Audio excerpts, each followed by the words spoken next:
من متعة البحر ان يبقى عندك فردتين راكت وكورة بتلعب مع اصحابك بعد ما تخلص سباحة وتقضي يومك العصرية المغربية. 8 الصبح تلاقينا في ناس بتنزل من بعد صلاة الفجر تروح تلعب راكت، مزاج عالي يعني.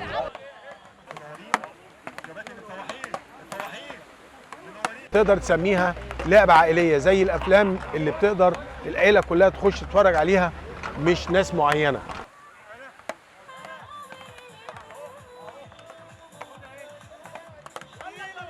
احنا ما زلنا بنلعب زي ما كنا بنلعب من 50 سنة أو من 100 سنة، هي نفس الأدوات بتاعتنا، المضرب اللي مصنوع من الأبلكاش أو من الخشب، وكرة التنس اللي هي المستهلكة اللي هي الخفيفة. لكن من الواضح انها منتشره على مستوى العالم كله، في اليونان وفي البرازيل، وهم في الحقيقه بداوا سابقنا شويه في هذا المجال، تعمل لها ابعاد للملعب وبتعمل مواصفات للكوره نفسها ومواصفات للمضرب بتاعها.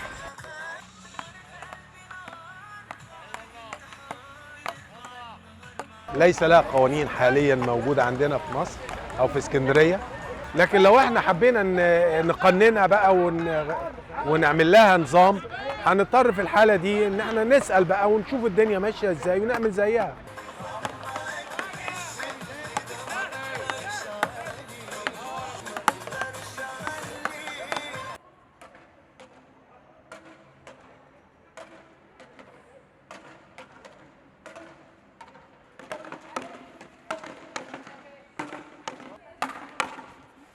والدي اصلا كان بيلعبها من زمان، فانا كنت بشوف ان هو بالنسبه لي بابا ده اللي هو بيروح يلعب بيرجع مبسوط. فانا حبيت اللعبه ان هي بتعمل زي تفريغ كده للشحنه اللي عندك، بتخرج الطاقه السلبيه.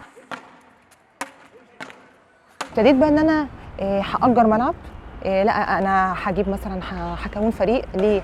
لما اكون فريق هحاول اقنع الناس اكتر ان في حاجه اسمها راكت اصلا، وان انت ممكن تلعبها مش بس على البحر، ممكن تلعبها في اي مكان تاني. ابتدينا بقى نروح النوادي ونعرض الموضوع بقى على النوادي، بحيث ان احنا نبقى نشاط بقى في النادي وكده، وان احنا يبقى الملعب مقفول بحيث ان السيدات تبقى براحتها. طبعا في الاول كان الاداره بتاعت النادي مثلا اداره النشاط الرياضي تقول لنا راكت يعني ايه راكت، كنت اجيب لهم صور عشان اعرفهم ايه اللعبه اصلا. دي حاجه. الحاجه الثانيه لا ايه ده راكت، لا بس دي مش متسجله في الاتحاد فما ينفعش.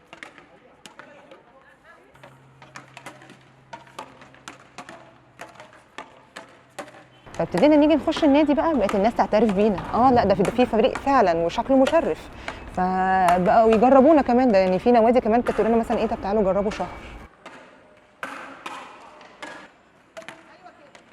بس دلوقتي برضو عشان احنا ما دخلناش اتحاد، فبنتعامل حتى لو احنا بنلعب جوه نادي، بقينا بنتعامل ان احنا بنرفه عن الرواد، مش الانشطه اللي هي زي مثلا الباسكت وكره القدم. لينا بطولات، لينا سيزون بيتلعب، لينا يعني سكيدول معين.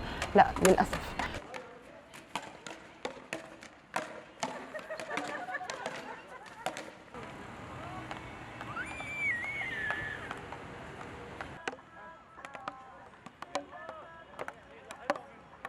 وانا كنت بلعب راكت يعني من وانا عمري 15 سنه، انا دلوقتي عمري 77 سنه. احنا ما بننتظرش من اللعبه دي اي مقابل مادي او اي بطوله، بس هم دلوقتي الجيل الجديد طبعا بيحب ان اللعبه دي تبقى دوليه، يبقى مثلا في كاريه 4 يلعبوا مع بعض، ويبقى في حافز ميداليه كاس، خدت بالك؟ يفكروا ازاي اللعبه دي تبقى فيها غالب ومغلوب. في ناس طبعا بتحب الراكت، فبتعمل اتصالات وبيعملوا دوره تبقى في اليونان، واحسن كاريه بيلعب ده بياخد جايزه.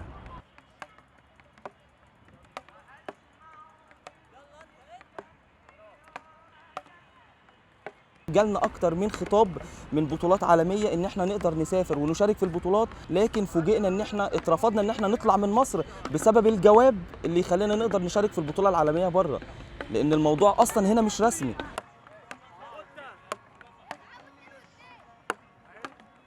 دلوقتي احنا هنا بقى في فريق اول في مصر اسمه فريق المحترفين. فريق المحترفين دول اللي هم اكتر ناس او اول ناس طوروا في لعبه الراكت، بحيث ان انت تخلي ان الراكت بيجذب انظار المشاهدين ليه. ما خليناش لعبه الراكت يبقى واقف عند مضربين وكوره، وبدانا ان احنا برضو نطور من قانون لعبه الراكت. بدل ما اللعبه اللي هي يبقى المسافات طويله قوي والكوره كل شويه تقع، لا احنا بقينا نعمل مسافه قصيره وعلى قدر من الامكان ان الكوره تبقى سريعه جدا وما تقعش.